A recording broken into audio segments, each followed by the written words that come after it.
Hey everyone, welcome to my channel from start to now. If you love uncovering hidden stories from history, you're in the right place. Don't forget to like and subscribe so you won't miss our future videos. Let's dive in. Think you know France, Eiffel Tower, the Louvre, Napoleon, but that's just the surface. Beneath the glamour lies a history full of shocking secrets, ruthless betrayals, and revolutions they never taught you in school.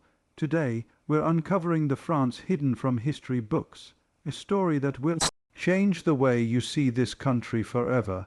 When most people think about the French monarchy, they picture extravagant palaces, lavish parties, and kings and queens adorned in gold and silk, surrounded by adoring courtiers. But behind that glittering facade lay a world of manipulation, betrayal, and ruthless ambition that rarely makes it into the history books. Take Louis Roman XIV, the Sun King, for example. On the surface, he is remembered as a brilliant monarch who centralized power, built the palace of Versailles, and projected an image of unshakable authority. But the reality of his reign was far more complex and far darker. Versailles wasn't just a palace, it was a carefully constructed trap designed to control, manipulate, and dominate everyone who entered its gates. Courtiers were constantly jockeying for position, their every move scrutinized, their loyalties tested. Friends could become enemies overnight, and whispers in the right or wrong ear could destroy a career, a reputation, or even a life. Louis understood that power wasn't just about armies or wealth, it was psychological. He turned the palace into a theatre where fear and flattery were equally important, where appearances were as deadly as swords. To survive at court, one had to be cunning, careful, and endlessly adaptable, because no one's position was safe, and the consequences for missteps were often catastrophic. Marie Antoinette's story is another vivid example of how the monarchy's glittering surface hid a world of intrigue and betrayal. History loves to simplify her as the frivolous queen, the one who supposedly said, "Let them eat cake," and ignored the suffering of her people. But the truth is far more tragic and revealing. She was a young woman thrust into a foreign court at a young age, surrounded by people whose loyalties were questionable at best and hostile at worst.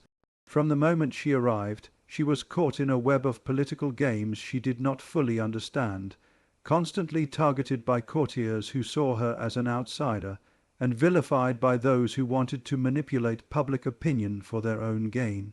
Her every action was dissected, judged, and twisted to serve agendas far beyond her control. And when the revolution began to stir, Marie Antoinette was not just a queen in peril. She was a symbol, a lightning rod for anger and resentment that had been building for decades. Her downfall wasn't spontaneous. It was engineered, meticulously plotted through lies, propaganda, and calculated betrayals, a stark reminder that even those at the very top of society were never truly safe. The monarchy's dark side wasn't limited to scandal or political intrigue. It also permeated family dynamics. Kings and queens, heirs and siblings were often caught in a dangerous mix of ambition, rivalry, and jealousy. Alliances within the royal family could be as treacherous as any outside conspiracy, and family members could betray one another for power, influence, or survival. Louis Roman XIV, for example, had to constantly manage not just the nobles and courtiers, but also his own children and relatives, balancing affection, authority, and the ever-present threat of rebellion. He knew that even blood ties could not be trusted, and he used marriages, titles, and favors as tools to keep his family in check. The monarchy, in this sense, operated like a chessboard, with people constantly moving, sacrificing, and betraying each other in ways that were both calculated and deeply personal. It's also important to understand the role of propaganda in maintaining the monarchy's power. Kings and queens were masters of image-making long before the term existed. Every portrait, every ceremony, every public appearance was carefully orchestrated to convey authority, divine right, and superiority. But beneath the surface, the court was a hotbed of secret deals, whisper campaigns, and covert manipulation. Courtiers engaged in espionage against one another, gathering information to use as leverage or to destroy rivals. Rumors were weapons, loyalty was a commodity, and appearances were deceiving. People smiled to your face while plotting your downfall behind closed doors, and those who were careless or naive quickly learned that Versailles was more dangerous than any battlefield. And yet, despite all the danger and betrayal, there was a strange brilliance to the system. Louis XIV's reign, for instance, created a centralized, powerful state that lasted long after his death. The fear, the control, and even the manipulations were part of a larger design to maintain stability and authority in a society that was often volatile and divided. But that brilliance came at a cost measured in lives, trust, and the psychological toll on those who lived in the shadow of power. People were constantly walking a tightrope, knowing that a single mistake could result in ruin, exile, or worse. And in that environment, morality often took a backseat to survival, loyalty was conditional, and betrayal was simply part of the game. Even smaller details reveal the extent of the monarchy's hidden darkness. Consider the way punishments were meted out or favors granted. Everything was carefully calculated to reinforce hierarchy and obedience. A minor insult, an overlooked invitation, or a slight in etiquette could be interpreted as treasonous or disrespectful. The court functioned as a living, breathing machine of psychological control, where the Sun King's favor was the ultimate prize, and his displeasure could ruin the most promising career. Courtiers became experts in flattery, deception, and reading subtle cues because the stakes were unimaginably high, and all the while the public outside Versailles knew little of these private games, only seeing the spectacle of wealth, grandeur, and apparent harmony. Marie Antoinette, similarly, had to navigate not only court politics, but also the relentless scrutiny of the people. Her every choice was dissected, misrepresented, and weaponized against her. Letters were intercepted, rumors spread, and alliances shifted unpredictably. She experienced first and how power could be both a shield and a trap, providing status and influence while simultaneously exposing her to relentless danger. Her story illustrates a broader truth about the monarchy. It was not merely a system of governance, but a theater of constant tension, where appearances and secrets were intertwined, and where betrayal could emerge from the most unexpected quarters. In short, the monarchy was a world where nothing was as simple as it seemed. Behind the pomp and the ceremony, behind the gilded walls of Versailles, there existed a complex network of control, manipulation, and psychological warfare. Kings and queens wielded power not just through laws or armies, but through the careful orchestration of fear, loyalty, and deception. Courtiers lived in constant uncertainty, families plotted in secret, and the public saw only the polished image presented to them. And in that environment, betrayal was not the exception, it was the rule. When people think about the French Revolution, they usually picture crowds storming the Bastille, the iconic imagery of liberty and equality, and of course, the infamous guillotine. But the story of the revolution is far more complex than the headlines and the textbook summaries suggest. Beneath the well-known symbols of freedom and the rhetoric of libert, egalite, fraternite, there existed a tangled web of secret deals, hidden agendas, and ruthless betrayals. The revolution wasn't just about the people rising against the monarchy. It was also about power struggles between factions, shifting alliances, and the constant threat of death for anyone who misstepped. It was a world where trust was fragile, and betrayal could appear at any moment, often from the people you considered friends or allies. Consider the role of the Jacobins, who are often portrayed as the revolutionary heroes, the ones who led France toward a new era of democracy and equality. In reality, they were far more complicated. The Jacobins were a tightly knit political group, but internally they were constantly at odds. Members schemed against one another, competing for influence, for recognition, and for control over the revolution's direction. Robespierre, perhaps the most infamous Jacobin, is remembered as a champion of virtue and equality, but he was also a master manipulator, willing to use fear and terror to maintain his position.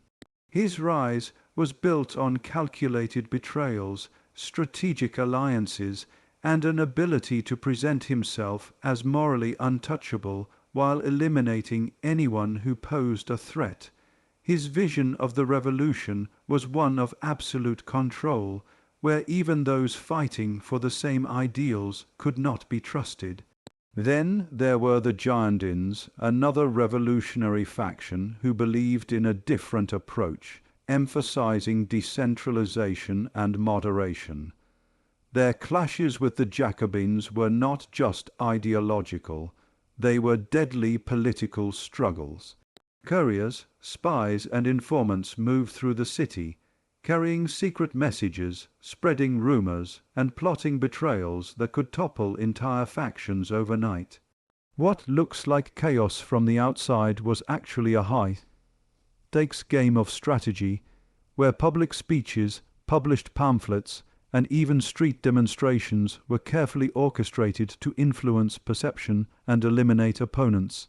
Every revolution, it seems, has its hidden wars, fought in shadows, behind closed doors, and France's was no exception, and the common people, the so-called masses of Paris, played a more complicated role than most histories admit.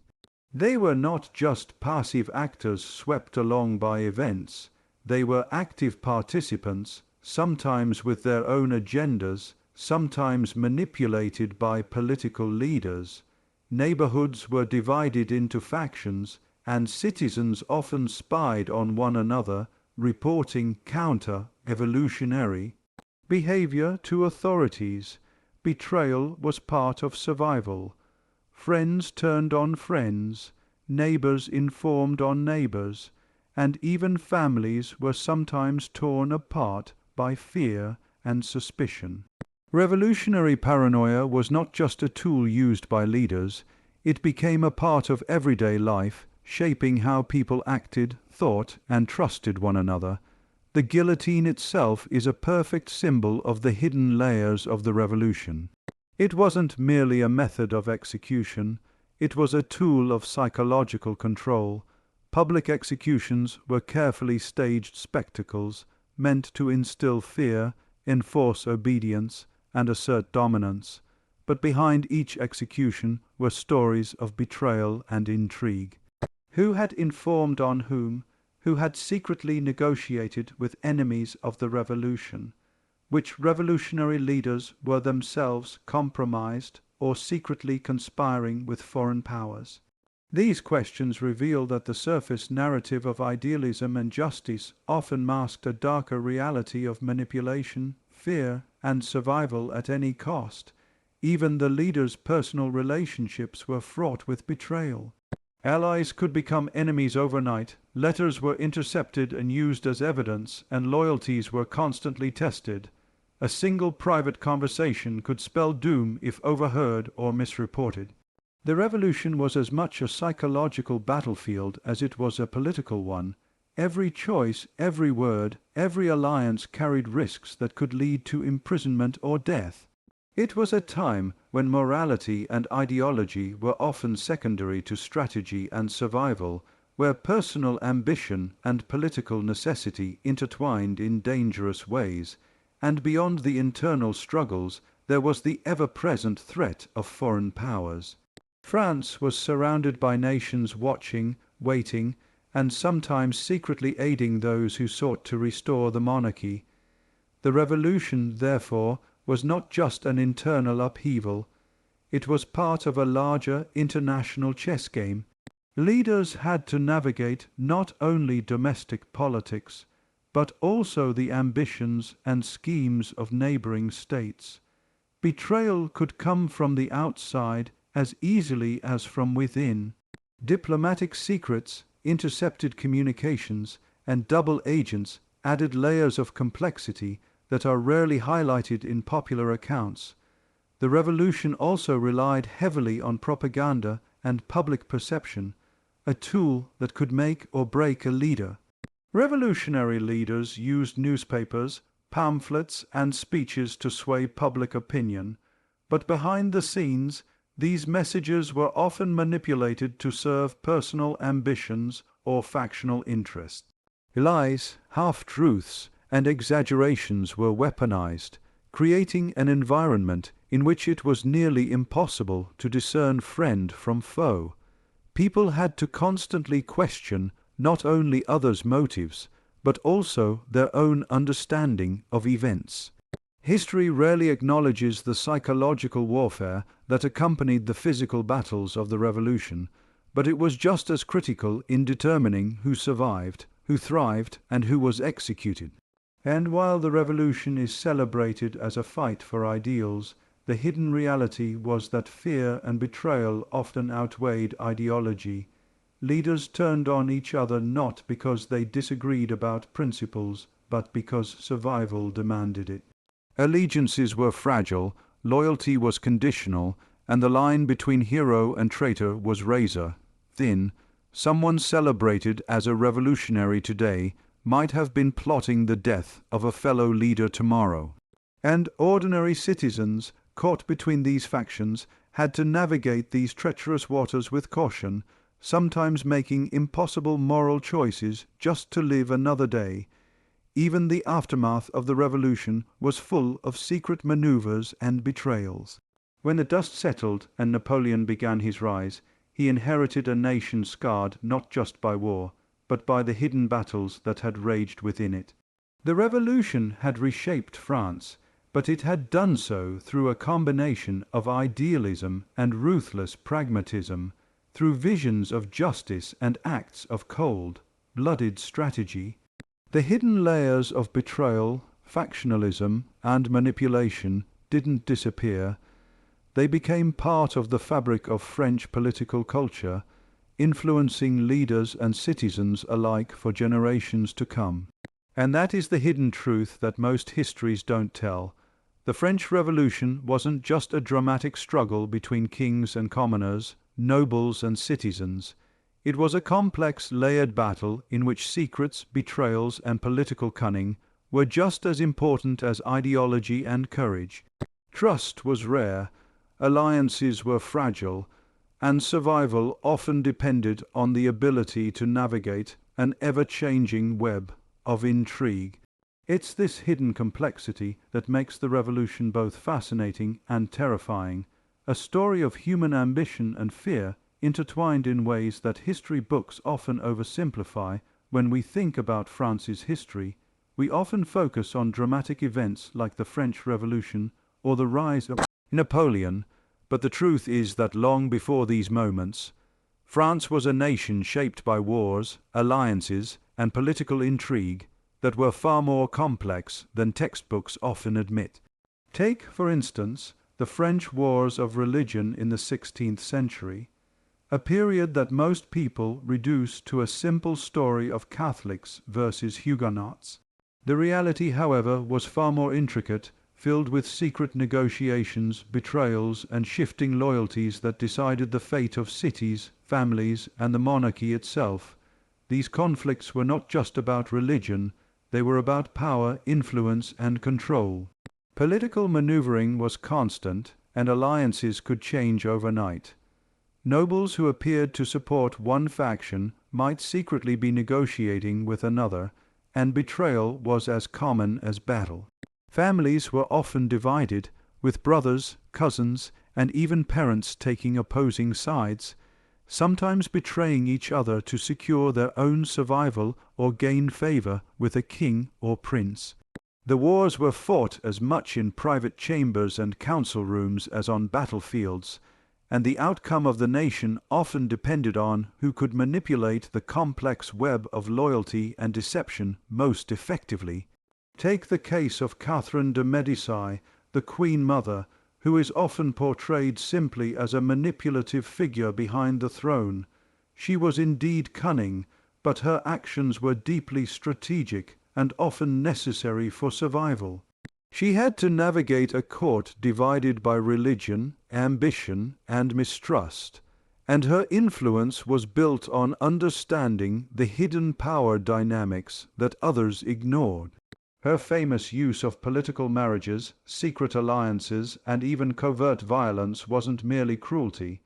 It was a sophisticated approach to ensuring the monarchy's survival amid chaos. Every decision she made, every move she orchestrated, carried enormous risk. A single misstep could trigger rebellion, assassination, or civil war. Her story reminds us that the history of France is never just about what happened in the open. It is also about the shadows behind the scenes, where strategy, manipulation, and betrayal were everyday tools of survival. And it wasn't just the monarchy and nobility that were engaged in these hidden battles. Ordinary soldiers, generals, and advisors played crucial roles, often engaging in their own secret negotiations, espionage, or power grabs. The battlefield was a stage, but so was the council room and the royal court.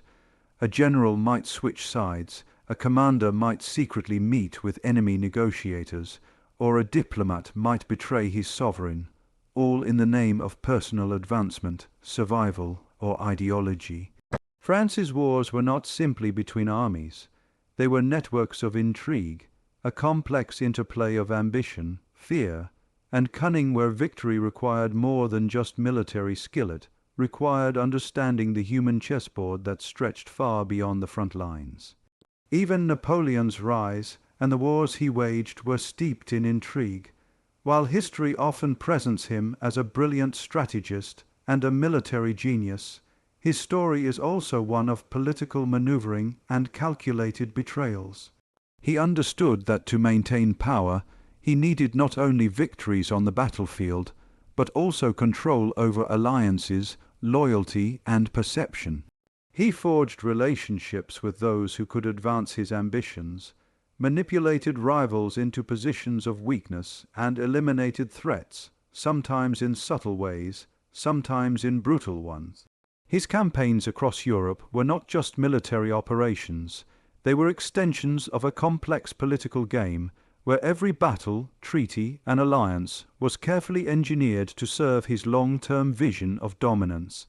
Behind every victory lay countless instances of human betrayal, cunning, and manipulation, stories that rarely make it into simplified history books, and the intrigue extended beyond France's borders. The nation's history is filled with secret treaties, clandestine negotiations, and alliances with foreign powers that were often hidden from the public eye. Kings and generals had to navigate not only internal rivalries, but also the ambitions and schemes of neighboring nations. Betrayal could come from anywhere: a neighboring prince, a supposed ally, or even a trusted advisor. And this made every decision fraught with danger. The political landscape was like a living puzzle, constantly shifting, and those who failed to see the hidden connections often found themselves on the losing side, sometimes paying with their lives. What makes this period so fascinating is the way personal ambition and political strategy intertwined. Many of the key figures were not motivated solely by ideology or patriotism. They were driven by a mix of ambition, fear, and self-preservation. Some betrayed their closest allies for power. Others sacrificed their reputations to protect a secret plan. And countless individuals found themselves trapped in situations where every choice carried enormous risk. These weren't simple moral decisions. They were strategic calculations in a high-stakes game where survival often depended on outsmarting friend and foe alike. France's history is filled with these moments of hidden intrigue that determined the outcome of wars, revolutions, and entire dynasties. Even seemingly minor events often had enormous hidden significance. A casual meeting between nobles, a whispered rumor in a palace hallway, or a sudden shift in allegiance could set off a chain reaction of betrayal and retaliation. France's political landscape was built on these subtle moves, and understanding the history of the nation requires paying attention not only to battles and treaties, but to the secret negotiations and hidden maneuvers that happened behind the scenes. Power was never absolute. It had to be constantly defended, negotiated, and manipulated, and those who underestimated the hidden dynamics of court and battlefield often paid the ultimate price. And the common people, too, were affected by these layers of intrigue, even if they were often unaware of the full complexity. Cities and regions were controlled by networks of loyalties and secret alliances, and local leaders often had to navigate these unseen forces carefully. Support for one faction or another could mean survival or death. Betrayal wasn't only something that happened in palaces or council rooms. It was part of everyday life, affecting commerce, family relationships, and local politics. People had to be cautious about whom they trusted, aware that even a close friend or neighbor could be secretly working for an opposing faction or reporting to the authorities. Survival required intelligence, vigilance, and a deep understanding of the hidden forces shaping every aspect of society. Even the arts and culture were influenced by this political intrigue. Patronage wasn't just about supporting the arts. It was a way of cementing alliances, demonstrating loyalty, and signaling power. Artists, writers, and musicians navigated this environment carefully, knowing that a misstep could ruin their careers or make them a target for political opponents. The same courts that produced magnificent works of art were also centers of surveillance, rumor, and secret plotting. France's legacy of culture and creativity cannot be separated from its history of manipulation and intrigue. One fed the other, and both shaped the nation's identity in ways that are still visible today. And this pattern of wars and political intrigue continued well into the modern era, influencing the rise of Napoleon, the revolutions of the 19th century, and even the subtle machinations of 20th century French politics. The same dynamics of hidden alliances, betrayals, and strategic maneuvering that shaped the medieval and early modern periods persisted, creating a culture in which power and survival were inseparable from cunning and foresight. Understanding France's history requires looking not only at what happened openly, but at the hidden layers beneath the surface, where the real decisions were made and the fates of kings, soldiers, and citizens were decided. France's wars and political intrigues are a reminder that history is never as simple as it appears. The battles, treaties, and revolutions that dominate textbooks are only part of the story. The hidden layers of negotiation, betrayal, and strategy often determined the outcome more than armies or ideology. Courtiers, generals, advisors, and ordinary citizens all played roles in this intricate game, navigating a landscape where loyalty was fragile, power was contested, and survival required constant vigilance. And it's in these hidden layers that the true drama of France's history emerges, revealing a nation shaped as much by cunning and deception as by courage and conquest. When we think about France's history, we often focus on kings, queens, generals, and revolutions, but the story of the common people, the peasants, artisans, workers, and everyday citizens, is just as important and often far more revealing. These are the people who bore the brunt of taxes, famine, and oppression, who lived through wars and revolutions not as heroes in history books, but as individuals struggling to survive, to feed their families, and to navigate a society stacked against them. Their lives were shaped by forces far beyond their control, yet they were far from powerless. They made choices, sometimes small and sometimes monumental, that changed the course of history, even if those actions were never recorded in the official narrative. Take the peasants of the late medieval and early modern periods. They lived under a system that demanded obedience and taxes, yet they were not simply passive victims. Many engaged in acts of resistance, some subtle and some overt. They might hide grain from the tax collectors, sabotage a lord's property, or organize small uprisings when oppression became unbearable. These acts of rebellion were dangerous, often punishable by death, yet they reveal a side of France's history that textbooks rarely acknowledge, a history of courage, resilience, and ingenuity among those without power. These people had to navigate a world of constant betrayal as well. Landlords, officials, and even neighbors could betray one another for personal gain, survival, or favor from the crown. Trust was rare, and survival often depended on being vigilant, cautious, and clever. Artisans and workers in towns and cities had their own unique struggles. They were often at the mercy of guilds, local authorities, and market conditions, but they also wielded influence in ways that historians sometimes overlook. These communities could organize strikes, petition for rights, or support revolutionary factions. The streets of Paris, Lyon, and other urban centers were filled with people whose daily lives intersected with politics in subtle but significant ways. They provided the manpower, the voices, and sometimes the violence that fueled revolutions. And yet, their stories are almost always hidden behind the grand narratives of kings and generals.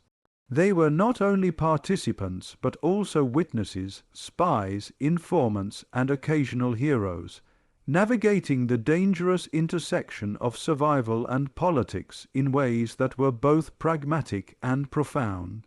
During the French Revolution, the role of ordinary people became even more visible, yet still deeply complex. When the revolution erupted, it wasn't just a battle of ideology, it was a struggle for survival, opportunity, and influence. Neighborhoods became factions, and ordinary citizens often had to make impossible moral choices. Who would they support? Who could they trust? Betrayal was everywhere. Friends turned on friends, families sometimes denounced each other to revolutionary authorities, and neighbors reported each other for behavior deemed counter-evolutionary. These acts of betrayal were not always motivated by malice. Sometimes they were desperate attempts to survive, to protect loved ones, or to navigate the chaotic new social order.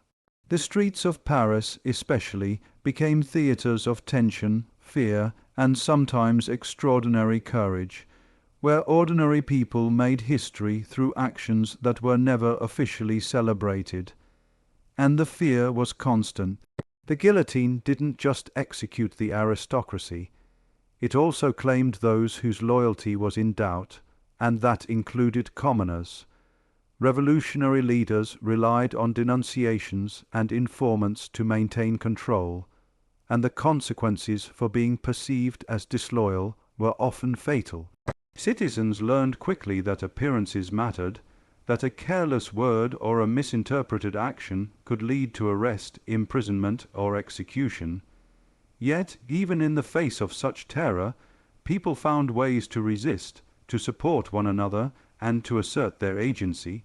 They formed networks of mutual aid, secret communication channels, and informal alliances to navigate the uncertainty of revolutionary life.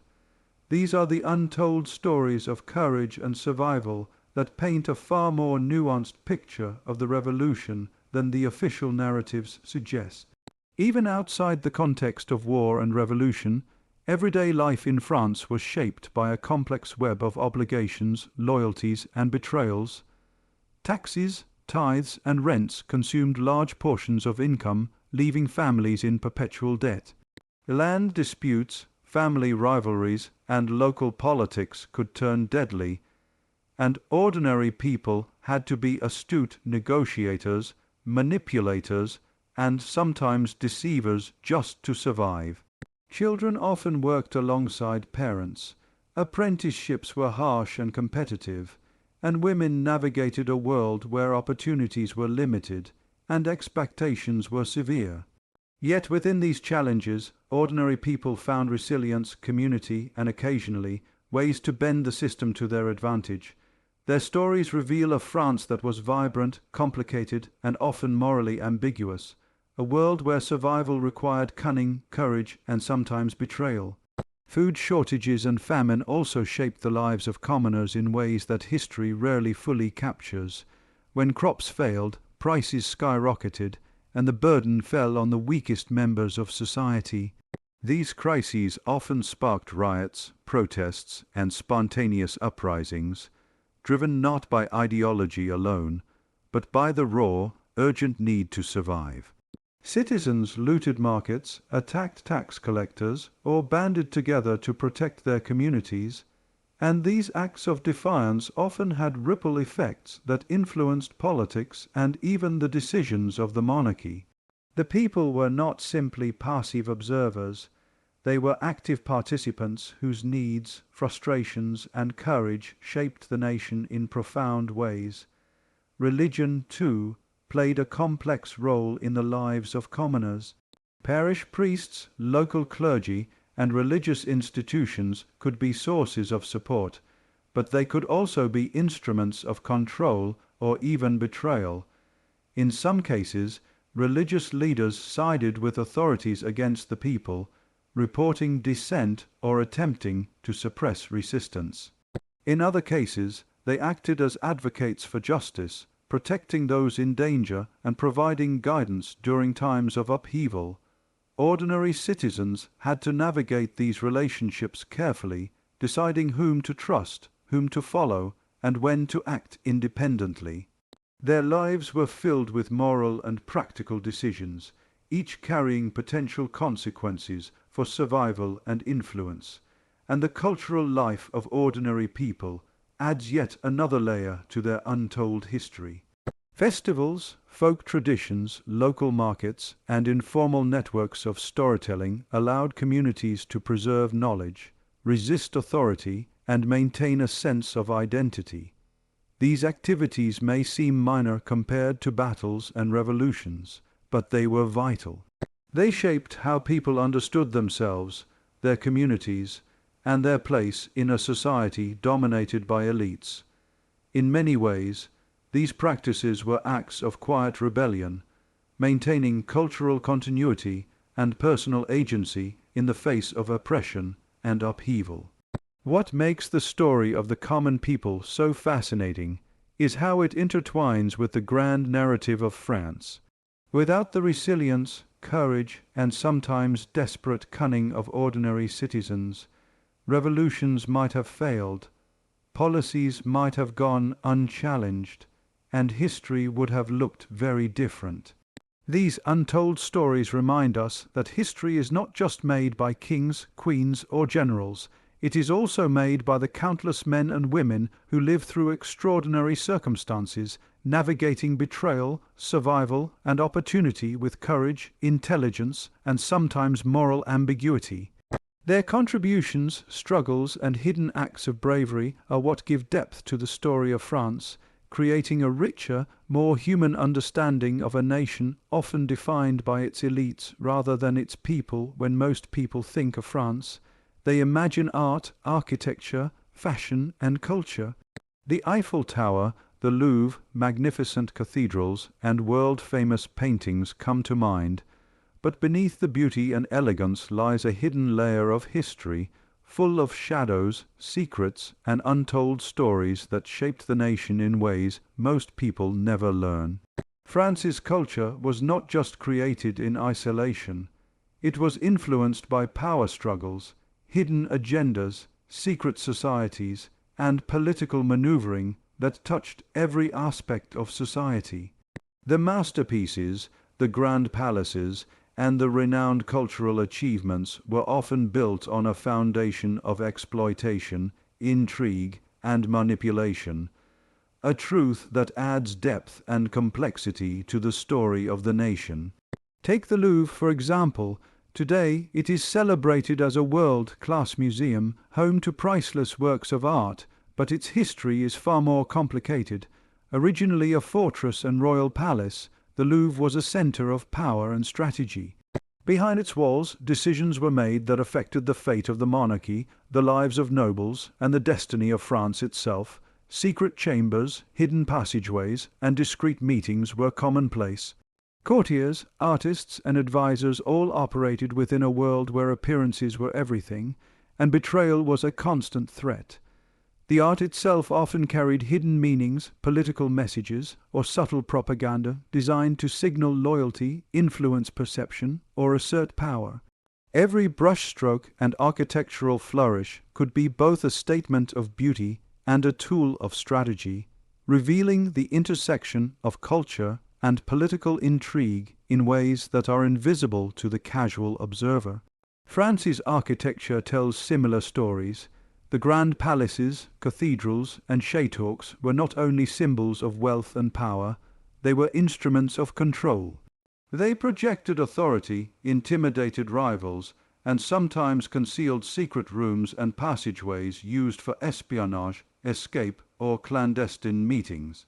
Versailles, of course, is the most famous example, where the entire layout of the palace was designed to manipulate courtiers, enforce hierarchy, and maintain the king's dominance.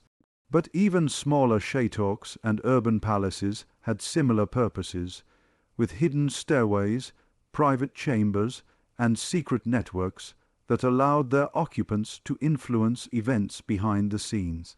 The culture of secrecy was embedded into the very stones of the nation, creating a legacy of hidden stories that modern visitors rarely notice, but that had profound effects on French history. Art in France was never just about aesthetics. It was also about influence and persuasion. Patronage was a tool of power, and artists often navigated a dangerous landscape where favor could be withdrawn, reputations destroyed, or worse. Paintings, sculptures, and public monuments often contained coded messages, subtle political commentary, or symbols meant to convey loyalty to a ruler or alignment with a faction. Behind every celebrated masterpiece was a network of expectations, obligations, and hidden agendas that shaped not only the work itself, but the careers and lives of those who created it. Artists were often caught between serving their patrons and expressing personal vision, a balance that required diplomacy, courage, and careful calculation. In many ways, culture itself became a battlefield, a subtle but influential arena where power, allegiance, and survival intersected. Even literature and philosophy were affected by the shadows of politics and intrigue.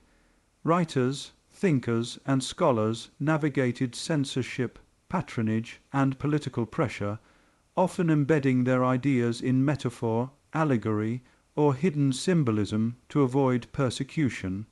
These works could influence public opinion, challenge authority, or subtly shift cultural norms, all while the authors remained at risk of punishment or exile. France's rich intellectual tradition was therefore not only a product of genius, but also of courage, cunning, and a deep awareness of the hidden forces shaping society. The tension between expression and survival, between creativity and political strategy, left a lasting imprint on French culture, giving it a depth that is easy to overlook if one focuses only on surface achievements. France also has a long history of secret societies, espionage, and clandestine movements that influenced cultural and political life. From underground networks of resistance to groups operating behind the scenes in royal courts, these organizations often shaped events without leaving obvious traces. They influenced decisions, protected or undermined leaders, and operated in ways that were invisible to most citizens. Their existence reminds us that history is never entirely what it seems, and that much of what shaped France was hidden, deliberate, and sometimes dangerous. Artists, intellectuals, and ordinary citizens alike often found themselves caught up in these networks, navigating hidden dangers while trying to pursue their goals or survive in a volatile society. The streets and neighborhoods of France are also full of historical shadows. Cobblestone roads, narrow alleys, and hidden courtyards often conceal stories of espionage, rebellion, and secret gatherings. Revolutions, uprisings, and clandestine meetings did not always happen in grand halls. They happened in ordinary spaces where ordinary people took extraordinary risks. Everyday locations became sites of secrecy and strategy where information was exchanged, plans were made, and loyalties were tested. Understanding these hidden layers gives a new perspective on France's history, showing that the nation's story was shaped as much by the unseen and the overlooked as by the famous and the public. Even fashion, cuisine, and social rituals carried subtle messages and hidden meanings. What people wore, ate, or displayed could signal political allegiance, social status, or personal loyalty. Courtiers and citizens alike had to understand the nuanced codes embedded in everyday life, where a misstep could have serious consequences. These cultural practices were not just about aesthetics or pleasure. They were also about influence, perception, and control, reinforcing the power structures that shaped the nation. France's cultural legacy is therefore inseparable from the historical shadows that created and sustained it, revealing a society in which beauty and strategy were deeply intertwined. And perhaps the most fascinating aspect of these cultural and historical shadows is how they continue to resonate today. Modern France is layered with centuries of hidden histories, from secret passages in palaces to coded meanings in art, to subtle traces of political maneuvering that influenced the nation's trajectory. Visitors often see the grandeur, the elegance, and the famous landmarks, but beneath the surface lies a rich tapestry of stories about ambition, betrayal, resilience, and creativity. Understanding these hidden layers allows us to see France not just as a country of beauty and art, but as a nation forged through strategy, secrecy, and human ingenuity. Ultimately, France's cultural and historical shadows remind us that history is never simple or one-dimensional. The stories of kings and queens, revolutions, and battles are only part of the picture. The hidden networks of influence, the secret maneuvers of artists, intellectuals, and common people, the coded messages in art and architecture, all of these elements played a crucial role in shaping the nation. By looking beyond the surface, we can begin to understand the depth, complexity, and humanity of France's history, and see how beauty, power, and secrecy have been intertwined from the earliest days of the monarchy to the modern era.